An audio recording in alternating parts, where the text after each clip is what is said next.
സദാചാര ഗുണ്ടായിസം. ഈ സദാചാര ഗുണ്ടായിസം പറയുന്നവർ ഏത് തരത്തിൽപ്പെട്ടവർ, അതിൽ പ്രതികളുണ്ടാകാം, പീഡിപ്പിക്കപ്പെട്ടവർ പോലും സദാചാര ഗുണ്ടായിസവുമായി ഈ നേരെന്തെന്ന് തീരുമാനിക്കാനും ഇവരുടെ പോക്ക് നേരെയല്ല എന്ന് കണ്ടു കഴിഞ്ഞു നേരെയാക്കാൻ ഇവർക്കാണ് അധികാരം. അത്രയ്ക്കും വികലമായി പോയോ നമ്മുടെ സംസ്കാരം എന്നുള്ളത് ഒരു ചോദ്യചിഹ്നമാണ്. കാരണം ഓരോ ഇടവഴിയിൽ നമ്മുടെ കുഞ്ഞുങ്ങൾ എങ്ങനെയാണ് പെരുമാറുന്നത്. അല്ലെങ്കിൽ എനിക്ക് സാധിക്കുന്നില്ല, അതുകൊണ്ട് നിനക്കും അത് സാധിക്കരുത് എന്നുള്ള സദാചാര കപടബോധത്തെ നമ്മൾ പൊളിച്ചെടുക്കേണ്ടതുണ്ട്.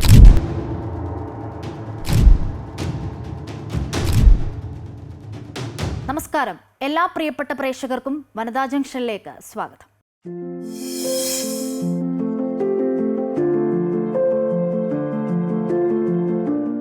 ആൾക്കൂട്ട വിചാരണയും സദാചാര ബോധവുമൊക്കെ നമുക്കിടയിൽ ദിനംപ്രതി വർദ്ധിച്ചു വരുന്നു. ഇടയ്ക്കും മുറയ്ക്കുമായി ഓരോരോ വാർത്തകൾ ചുറ്റിലുമുണ്ട്. ഏറ്റവും ഒടുവിലത്തെ ഉദാഹരണമായി ഇതാ റസീന. ആൾക്കൂട്ട വിചാരണയും സദാചാര ബോധവുമൊക്കെ ജീവനെടുക്കുന്ന തലത്തിലേക്ക് വരെ എത്തി നിൽക്കുന്നു. നിങ്ങളുടെ പാരമ്പര്യം ഞങ്ങളുടെ അടിമത്തമാണ് ഖലീൽ ജിബ്രാൻ പണ്ട് പറഞ്ഞിട്ടുണ്ട്. സ്വകാര്യതയിലേക്കുള്ള കടന്നുകയറ്റം കേരളത്തിൽ വികലമായ സദാചാര ബോധത്തിലാണോ എത്തി നിൽക്കുന്നത്? ഈ വിഷയമാണ് ഇന്ന് വനിതാ ജംഗ്ഷൻ പരിശോധിക്കുന്നത്. ഐശ്വര്യ, ഞാൻ സൂചിപ്പിച്ച പോലെ തന്നെ റസീന ഏറ്റവും ഒടുവിലത്തെ ഉദാഹരണമായി നമുക്ക് മുൻപിൽ എത്തി നിൽക്കുന്നു എന്നുള്ളതാണ്.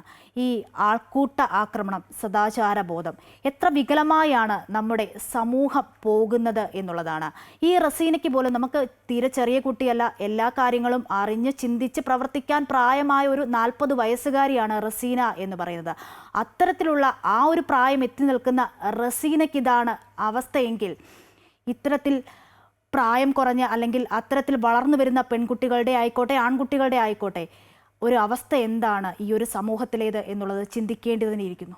അശ്വതി ഈ സൂചിപ്പിച്ചതുപോലെ മറ്റൊരാളുടെ ജീവിതത്തിലേക്ക് കടന്നു കയറാനും അത് നിയന്ത്രിക്കാനും ഒരാൾക്ക് അവകാശം കൊടുത്തത് ആരാണ്? ഈ റസീനയുടെ കാര്യവും അതുതന്നെയാണ്. റസീനയുടെ ജീവിതം, അവരുടെ സ്വകാര്യത, അതിലേക്ക് ഒരു കൂട്ടം ആളുകൾ ഇടപെടുന്നു, അവർ വിചാരണ ചെയ്യുന്നു. ഒരാണും പെണ്ണും സംസാരിച്ചു കഴിഞ്ഞാൽ അതിനെ മറ്റൊരു തരത്തിൽ വ്യാഖ്യാനിക്കപ്പെടുകയും, മറ്റൊരു തരത്തിലല്ല, അത് ഏത് തരം റിലേഷനും ആകട്ടെ, പക്ഷേ അത് വേറൊരു തരത്തിൽ വ്യാഖ്യാനിക്കപ്പെടുകയും കൂടാതെ അവരെ ചോദ്യം ചെയ്യുകയും അതിൽ ശരി തെറ്റുകൾ ചികഞ്ഞെടുക്കുകയും ആരാണ് അവകാശം കൊടുത്തത് എന്നുള്ളത് ഒരു പ്രസക്തമായ ചോദ്യമാണ്. റസീന എന്ന് പറയുന്നത്, കായലോട്ട് സ്വദേശി റസീന എന്ന് പറയുന്നത് 40 വയസ്സുകാരി, 3 മക്കളുടെ അമ്മയാണ്. അവർക്കേറ്റ മുറിവ് വളരെ വലുതാണ്. കാരണം തൻ്റെ സുഹൃത്തിനോടൊപ്പം കാറിൽ സംസാരിച്ചു കൊണ്ടിരിക്കുന്നു, അതിനെ ഒരു കൂട്ടം ആളുകൾ ചോദ്യം ചെയ്യുന്നു. അത് SDPI പ്രവർത്തകരാണ്. അവരുടെ SDPIയുടെ ഓഫീസ് റൂമിലേക്ക് ആ ഒരു ചോദ്യം ചെയ്യപ്പെടൽ അങ്ങോട്ടേക്ക് മാറ്റുന്നു, കുടുംബക്കാരെയൊക്കെ വിളിച്ചു വരുത്തുന്നു, അതിനുശേഷം വിചാരണ ചെയ്യുന്നു, ഫോൺ തട്ടിപ്പറിക്കുന്നു. ഈ ഫോണൊക്കെ തട്ടിപ്പറിച്ച് പരിശോധിച്ച് ഏത് തരം ബന്ധമാണെന്ന് മനസ്സിലാക്കിയിട്ട് ഇവർ എന്ത് നേടാനാണ്? ഒരു സ്ത്രീയുടെ ജീവിതം നശിപ്പിച്ച് അവരെ ജീവിതം ഇല്ലാതാക്കി. അതുകൊണ്ട് അത് മാത്രമാണ് അവർക്കൊണ്ടത് സാധിച്ചത്, അല്ലേ? ഇത് ഇന്നും ഇന്നലെയുമല്ല. ഈ റസീന എന്ന് പറയുന്നത് ഒടുവിലത്തെ ഉദാഹരണമാണ്. പക്ഷെ അതിന് മുൻപും ഇനി അതിന് ശേഷവും ഇതുപോലെ ഒരുപാട് സംഭവങ്ങൾ ഇനിയും ഉണ്ടാകേണ്ടിയിരിക്കുന്നു.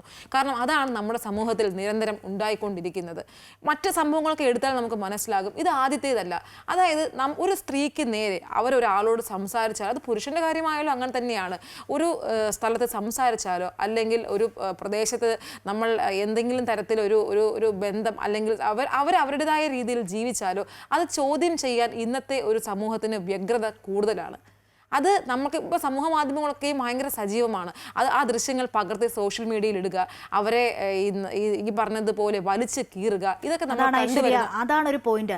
സദാചാരം എന്നുള്ളതല്ല, സദാചാരവാദികൾ എന്നുള്ളതല്ല, ആ നെയിമിൽ തന്നെയുണ്ട് സദാചാര ഗുണ്ടായിസം. ഈ സദാചാര ഗുണ്ടായിസം പറയുന്നവർ ഏത് തരത്തിൽപ്പെട്ടവർ, അതിൽ പ്രതികളുണ്ടാകാം, പീഡിപ്പിക്കപ്പെട്ടവർ പോലും സദാചാര ഗുണ്ടായിസവുമായി ഈ സംസ്ഥാനത്ത് ഇറങ്ങുന്നത്. അതെ, അത്തരത്തിലുള്ള ആൾക്കാരാണ് ഈ സദാചാര ഗുണ്ടായിസം പറഞ്ഞുകൊണ്ട് സമൂഹത്തിൽ ഇറങ്ങുന്നത് എന്നുള്ളതാണ്. അതെ, നമ്മുടെ രാജ്യത്തിനൊരു സംസ്കാരമൊക്കെ ഉണ്ട്. പക്ഷേ നമുക്ക് പൊതുസമൂഹത്തിൽ എങ്ങനെ പെരുമാറണം അല്ലെങ്കിൽ എത്രത്തോളം മാന്യമായി നടക്കണം എന്നുള്ളത് മറുവശം. പക്ഷേ ഒരു ആൺകുട്ടി ആയിക്കോട്ടെ ഒരു പെൺകുട്ടി ആയിക്കോട്ടെ ഒരുമിച്ച് നടക്കുന്നു, ഒരുമിച്ച് സംസാരിക്കുന്നു, അല്ലെങ്കിൽ ഒരുമിച്ചിരുന്ന് ആഹാരം കഴിക്കുന്നു. ഇതൊക്കെ മറ്റൊരു തലത്തിലേക്ക്, ഒരു സദാചാര ബോധത്തിലേക്ക്, അത്തരത്തിലുള്ള ഒരു കാര്യത്തിലേക്ക് എത്തിപ്പെടുന്നത് എന്തുകൊണ്ടാണ്? അത്രയ്ക്കും വികലമായി പോയോ നമ്മുടെ സംസ്കാരം സംസ്കാരം എന്നുള്ളത് ഒരു ചോദ്യചിഹ്നമാണ്. നേരത്തെ ഐശ്വര്യ സൂചിപ്പിച്ച പോലെ തന്നെ ഈ സദാചാര ഗുണ്ടകൾ അങ്ങനെ തന്നെ പറയേണ്ടിയിരിക്കുന്നു. കാരണം ഇത്തരത്തിൽ ആത്മഹത്യയിലേക്കും മാനസിക പ്രശ്നങ്ങളിലേക്കും ഒക്കെ തള്ളിവിടുന്നവരെ അങ്ങനെ മാത്രമേ വിളിക്കാൻ കഴിയുള്ളൂ എന്നാണ് എൻ്റെ ഒരു ധാരണ. ഗുണ്ടായുസത്തിലൂടെ പിടിച്ചു നിർത്തുക, അവരെ ചോദ്യം ചെയ്യുക. അപ്പോൾ എന്തിനാണ് ഇവിടെ പോലീസ്? അതെ, പോലീസ് മാത്രമല്ല, നമ്മുടെ രാജ്യത്തിനൊരു ഭരണഘടനയുണ്ട്. അതിൽ പോലും കുട്ടികളെന്നോ മുതിർന്നവരെന്നോ ഒന്നുമല്ല, പൗരൻ അല്ലെങ്കിൽ അങ്ങനെ ഒരു വാക്കിൽ തന്നെയാണ് നമ്മുടെ ഭരണഘടന പോലും വിശേഷിപ്പിക്കുന്നത്. അപ്പോൾ അത്തരത്തിലുള്ള കാര്യങ്ങളുള്ളപ്പോൾ പിന്നെന്തിനാണ് നമ്മുടെ രാജ്യത്ത് ഈ ഭരണഘടനയും പോലീസും ഒക്കെ എന്തിനാണ് എന്നുള്ള ഒരു ചോദ്യം അവിടെ ഉയരുന്നുണ്ട്. കോടതി പോലും അതിനെ വിലക്കിയിട്ടുണ്ട്. പിന്നെ ആരാണ് ഇത്തരത്തിലുള്ള നിയമങ്ങളൊക്കെ കയ്യിലെടുക്കുന്നത് എന്നുള്ളതാണ്. നമുക്ക് ഈ ഒരു വിഷയം പോയി കഴിഞ്ഞാൽ അട്ടപ്പാടിയിലെ മധുവിൻ്റെ ഒരു വിഷയം എടുക്കുക. നമുക്ക് ഈ ഒരു വിഷയം അവിടെ നിൽക്കട്ടെ. അവിടെയും ആൾക്കൂട്ട വിചാരണ തന്നെയാണ്. അതായത് ഈ ആഹാരം എടുത്തു എന്ന് പറയുന്നു, ആ ഒരു വ്യക്തിയെ കെട്ടിയിട്ട് മർദ്ദിക്കുന്നു. അതായത് ഈ നമ്മുടെ നിയമം കയ്യിലെടുത്തുകൊണ്ടുള്ള ഒരു പ്രവൃത്തി. അത് ഈ ആണും പെണ്ണും എന്ന ഒരു വിഷയം വിട്ടു കഴിഞ്ഞാൽ മറ്റു കാര്യങ്ങൾ എടുത്തു കഴിഞ്ഞാലും അത് തന്നെയാണ് അവസ്ഥ. ഇതില് ആണും പെണ്ണും എന്നുള്ള ഒരു വ്യത്യാസമൊന്നുമില്ല, ആർക്ക് വേണമെങ്കിലും നേരിടാം. കാരണം അങ്ങനെ ഒരുപാട് ഉദാഹരണങ്ങളുണ്ട്. കാസർഗോഡ് ഇതുപോലെ അത് ഒരു വനിതയായിരുന്നില്ല, അതൊരു പുരുഷനായിരുന്നു. അത്തരത്തിൽ സദാചാര ബോധം. അമ്മയ്ക്കും മകനുമെതിരെ പോലും ഇത്തരത്തിൽ. കൊല്ലത്ത് അതിനൊരു ഉദാഹരണമുണ്ട്. അമ്മയും മകനും ഒരു കാറിൽ സഞ്ചരിച്ചു പോകുമ്പോൾ ഒരാൾ വന്ന് കാറിന്റെ ചില്ല് തകർക്കുന്നു, ആരാണെന്ന് ചോദ്യം ചെയ്യുന്നു. അവരെ ഒരുമിച്ചിരുന്ന് ഫുഡ് കഴിക്കുകയാണ് കാറിലിരുന്ന്. അത്തരത്തിൽ വികലമായ സമൂഹത്തിലാണ് നമ്മളിപ്പോൾ ജീവിക്കുന്നത് എന്നുള്ളതാണ്. ഇത് എവിടെ എത്തി നിൽക്കുമെന്നുള്ള ഒരു ആശങ്കയുമുണ്ട്. പക്ഷെ പുതുതലമുറയെ അപേക്ഷിച്ച് അവരൊന്നും ഇതിനെ ഉൾക്കൊള്ളുന്നില്ല, അവരൊക്കെ ഇതിനെ തള്ളിക്കളയുന്നുമുണ്ട്. പക്ഷേ സമൂഹം എന്ന് പറയുന്നത് ഒന്നാണ്, അത് എങ്ങനെ നോക്കിയാലും അത് മാറുമോ എന്നുള്ള ഒരു ചിന്ത എതിർപ്പുള്ളത്. അതായത് എനിക്ക് പറയാനുള്ള ഒരു കാര്യം എന്ന് പറഞ്ഞു കഴിഞ്ഞാൽ, ഈ ഇപ്പോഴത്തെ പുതുതലമുറ അല്ലെങ്കിൽ യുവതലമുറ അവർ ഈ കാര്യങ്ങളിലൊക്കെ കുറച്ചും കൂടി അഡ്വാൻസ്ഡ് ആണ്, കാര്യങ്ങളൊക്കെ മനസ്സിലാക്കുന്നു. അത് ഒരു തരത്തിൽ നമുക്കൊരു അപകടകരം കൂടിയാണ്. കാരണം ഒരു 18 വയസ്സാണ് വോട്ടവകാശം അല്ലേ. 18 വയസ്സിന് ശേഷം ഒരു തീരുമാനമെടുക്കാനുള്ള ശേഷിയുണ്ട് എന്നൊരു കണക്ക് കൂട്ടൽ 18 വയസ്സ് വോട്ടവകാശം. അതിനുശേഷം സ്വതന്ത്രമായി അവരുടെ തീരുമാനം എടുത്തുകൊട്ടെ. പക്ഷെ അതിന് മുൻപ് ഈ ഒരു കുട്ടികളുടെ പ്രായം എന്ന് പറയുന്നത് ഇപ്പോൾ സമൂഹ മാധ്യമങ്ങളൊക്കെ സജീവമാണ്. അതുകൊണ്ട് തന്നെ കുട്ടികൾ കാര്യങ്ങളൊക്കെയും പെട്ടെന്ന് മനസ്സിലാക്കുന്നു, അല്ലെങ്കിൽ എല്ലാം പെട്ടെന്ന് തിരിച്ചറിയുന്നു. പക്ഷേ അവരത് ദുരുപയോഗം ചെയ്യുന്നുമുണ്ട്.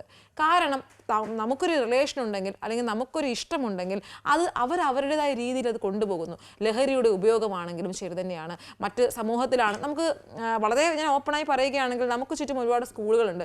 ഈ രാവിലെ ആണെങ്കിലും വൈകുന്നേരം ആണെങ്കിലും നമ്മൾ കാണുന്ന കാഴ്ച എന്താണ്? ഓരോ ഇടവഴിയിലാണെങ്കിലും ശരി, ഇത് കാണുന്ന പ്രേക്ഷകർക്ക് പോലും അത് പറയാനുണ്ടാവും. കാരണം ഓരോ ഇടവഴിയിൽ നമ്മുടെ കുഞ്ഞുങ്ങൾ എങ്ങനെയാണ് പെരുമാറുന്നത്. അല്ലെങ്കിൽ ഇപ്പോൾ സമൂഹ മാധ്യമങ്ങൾ തന്നെ സജീവമായതുകൊണ്ട് നമുക്കറിയാം, ഈ ഓരോ ബസ് സ്റ്റോപ്പിലാണെങ്കിലും ശരി തന്നെയാണ്, അല്ലെങ്കിൽ ഈ സ്കൂളിൻ്റെ മറവിലൊക്കെ ആണെങ്കിലും ശരി തന്നെയാണ് കുട്ടികൾ എന്താണ് കാട്ടിക്കൂട്ടുന്നത്. അതിനെ ഞാൻ ശരിവെക്കുന്നുണ്ട് ഐശ്വര്യ. ഞാൻ നേരത്തെ സൂചിപ്പിച്ച പോലെ നമുക്കൊരു സംസ്കാരമുണ്ട്. നമ്മൾ പൊതു ഇടങ്ങളിൽ എങ്ങനെ പെരുമാറണം, അല്ലെങ്കിൽ ആ ഒരു മാന്യത നമ്മൾ കാണിക്കേണ്ടതുണ്ട്. അത് നമുക്ക് വീട്ടിൽ നിന്നും അച്ഛനോ അമ്മയോ പറഞ്ഞു തന്നുള്ള ഒരു സംസ്കാരവും നമുക്കുണ്ടാകും. പക്ഷേ അതിനൊക്കെ അപ്പുറത്തേക്ക് രണ്ട് കുട്ടികൾ നടന്നു പോകുമ്പോഴോ അല്ലെങ്കിൽ ഭക്ഷണം കഴിക്കുമ്പോഴോ ഒരുമിച്ച് യാത്ര ചെയ്യുമ്പോഴോ അല്ലെങ്കിൽ യാത്രകൾ ചെയ്യുമ്പോഴോ ഒക്കെ എല്ലാത്തിനെയും ഇങ്ങനെ സദാചാരപരമായി ഇങ്ങനെ മുന്നോട്ട് ഒരു സമൂഹം വരുമ്പോൾ അതിനെ ന്യായീകരിക്കാൻ കഴിയില്ലല്ലോ. പക്ഷേ അങ്ങനെയല്ല അശ്വതി, ഞാൻ ഈ പറയുന്നതും അശ്വതി പറഞ്ഞത് ശരി തന്നെയാണ്. പക്ഷേ ഈ സംസാരിക്കുമ്പോഴോ അല്ലെങ്കിൽ യാത്ര ചെയ്യുമ്പോഴോ ഒന്നുമല്ല, അതിൽ നിന്നും ഒരു അതിർവരമ്പ് കടന്നുകൊണ്ട്, അതായത് അവരുടെ ഒരു പെരുമാറ്റം സമൂഹത്തിൽ നമുക്കിപ്പം ശരി ഏത് തെറ്റ്, നമ്മൾ ഗുഡ് ടച്ചും ബാഡ് ടച്ചും കുട്ടികളെ പഠിപ്പിക്കുന്നതാണ്. അതുപോലെ തന്നെയാണ് ഈ പറഞ്ഞതുപോലെ എങ്ങനെ പെരുമാറണം, ശരി ഏത് തെറ്റേത് എന്ന് കുട്ടികൾക്ക് മനസ്സിലാകാൻ പറ്റണം. ഈ വീടുകളിൽ നിന്ന് തന്നെ പീഡനം ഉണ്ടാകുന്നു, അല്ലെങ്കിൽ ഒരു 15 വയസ്സുകാർ തന്നെ പ്രസവിക്കുന്നു, ഇതൊക്കെ ഉണ്ടാകുന്നു. പക്ഷേ ചില കാര്യങ്ങൾ നമ്മൾ കാണുമ്പോൾ അത് തിരുത്താൻ വീട്ടുകാർക്ക് അവകാശമുള്ളതുപോലെ തന്നെ പൊതുസമൂഹത്തിന് അവകാശമുണ്ട് എന്ന് ഞാൻ പറയുന്നില്ല. പക്ഷേ പൊതുസമൂഹത്തിന് കടമയുണ്ട്. നമ്മുടെ കുട്ടികളെ നേരായ മാർഗത്തിലേക്ക് നയിക്കാനുള്ള ഒരു കടമ വീട്ടുകാർക്കുള്ളതുപോലെ തന്നെ നമ്മുടെ സമൂഹത്തിനുമുണ്ട്. പക്ഷേ ഇത് സമൂഹം ചോദ്യം ചെയ്യുമ്പോൾ, അല്ലെങ്കിൽ നാളെ ഞാനോ അശ്വതിയോ ചോദ്യം ചെയ്യുമ്പോൾ നമ്മുടെ കുട്ടികൾ തിരിച്ചു ചോദിക്കും, അതിന് നിങ്ങൾ ആരാണ്?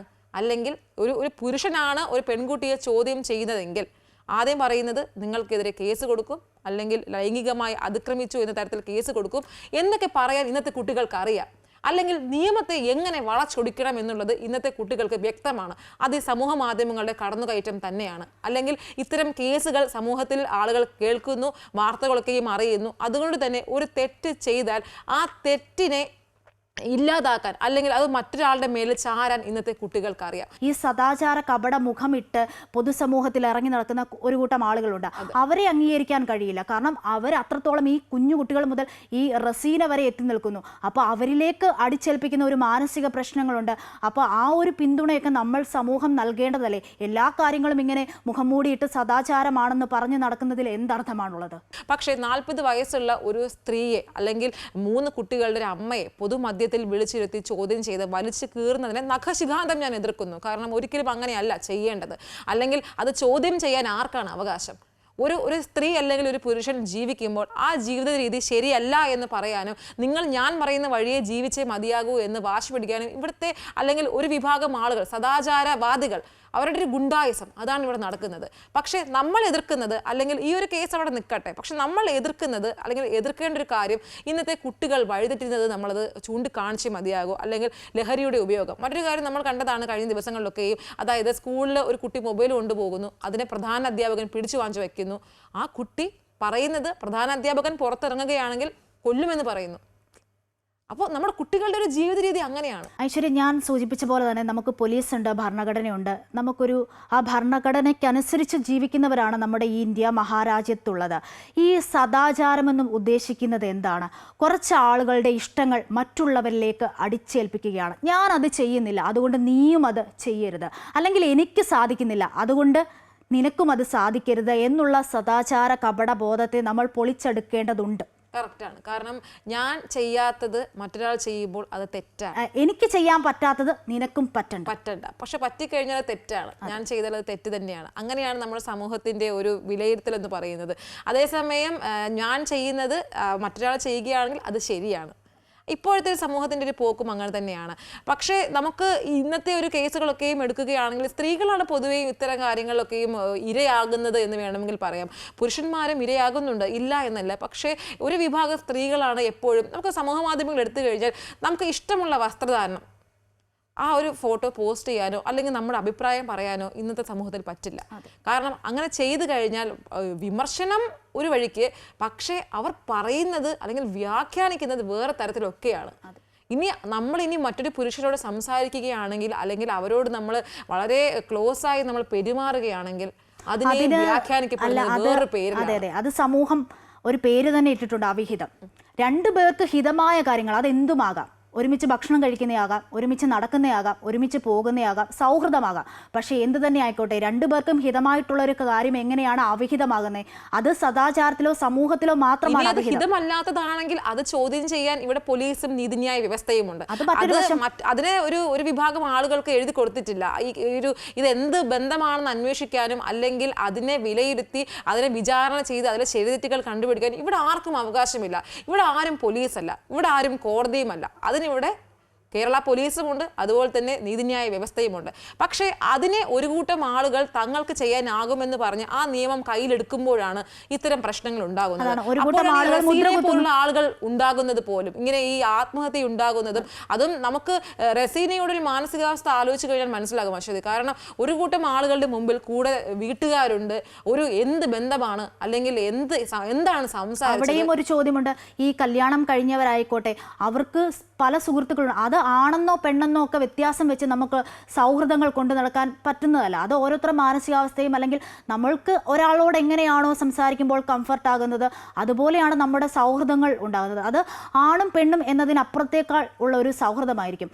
അതിന് മുദ്ര കുത്തുന്ന ഞാൻ നേരത്തെ സൂചിപ്പിച്ച പോലെ തന്നെ അതിന് മുദ്ര കുത്തുന്ന ഒരു വാക്കാണ് ഈ അവിഹിതം എന്നുള്ളത്. നമുക്കിപ്പോൾ നമ്മൾ ജോലി ചെയ്യുന്ന ഒരു അന്തരീക്ഷം അല്ലെങ്കിൽ പുറമെ ഇറങ്ങുമ്പോഴൊക്കെ നമ്മൾ ഇതൊക്കെയും കാണുന്നതും കേൾക്കുന്നതുമാണ്. ഇത് ആദ്യമായല്ല, ഇത് നമ്മുടെ സമൂഹത്തിൽ ഉണ്ടായിരുന്നു, ഇപ്പോഴുണ്ടാകുന്നു, ഇനി ഇത് തുടർന്നുകൊണ്ടേയിരിക്കും. ആ ഒരു വ്യവസ്ഥയാണുള്ളത്. പക്ഷേ എനിക്ക് എതിർപ്പുള്ള അല്ലെങ്കിൽ എനിക്ക് എതിർപ്പുള്ളത് എന്ന് പറയുന്നത് കുട്ടികളുടെ കാര്യത്തിൽ മാത്രമാണ്. അതായത് നമ്മുടെ കുട്ടികൾ ഇതെല്ലാം കേട്ട് കണ്ട് അവർക്കും ഇതാകാം. നമ്മുടെ അധ്യാപകർക്ക് പോലും കുട്ടികളെ അടിക്കാൻ അവകാശമില്ല. കാരണം വീട്ടുകാർ ചോദിച്ചില്ലെങ്കിലും കുട്ടികളെങ്കിലും ചോദിക്കും. കാരണം അവർക്കറിയാം തങ്ങളെ അടിച്ചു കഴിഞ്ഞാൽ ചോദിക്കാൻ ബാലാവകാശ കമ്മീഷനുണ്ട്, അതുപോലെ മനുഷ്യാവകാശ കമ്മീഷനുണ്ട്. കൂടുതൽ സമൂഹ മാധ്യമങ്ങൾ ഇട്ട് കഴിഞ്ഞാൽ അത് വിമർശിക്കാൻ ഒരു വിഭാഗമുണ്ട്. അതുകൊണ്ട് തന്നെ കുട്ടികൾ ഇപ്പോൾ ഈ നിയമങ്ങളെയൊക്കെ മനസ്സിലാക്കി അതിനെ ഒരു വളച്ചൊടിക്കുന്ന ഒരു പ്രവണതയും കണ്ടുവരുന്നുണ്ട്. ഏതായാലും അശ്വതി, ഈ കേരളത്തിലെ ആൾക്കൂട്ട വിചാരണകൾ ഈ ഒരു നരവേട്ട തുടരുക തന്നെയാണ്. ഇതിന് കടിഞ്ഞാണിട്ടേ മതിയാവുകയുള്ളൂ. കാരണം ജനങ്ങളുടെ പ്രശ്നങ്ങൾ പരിഹരിക്കാൻ ഇവിടെ പോലീസുണ്ട്. അതുപോലെ ഈ പോലീസിന്റെ കുപ്പായം അണിഞ്ഞ് ഈ സദാചാര പോലീസാകുന്ന പകൽമാന്യന്മാരെ തിരിച്ചറിഞ്ഞ് പ്രതികരിച്ചേ മതിയാകൂ. എന്നാൽ ലഹരി പോലുള്ള വലകളിൽ കുടുങ്ങി വഴിതെറ്റുന്ന യുവജനതയെ തിരുത്താനും നേർവഴിക്ക് നടത്താനും നമ്മുടെ സമൂഹത്തിന് കഴിയട്ടെ.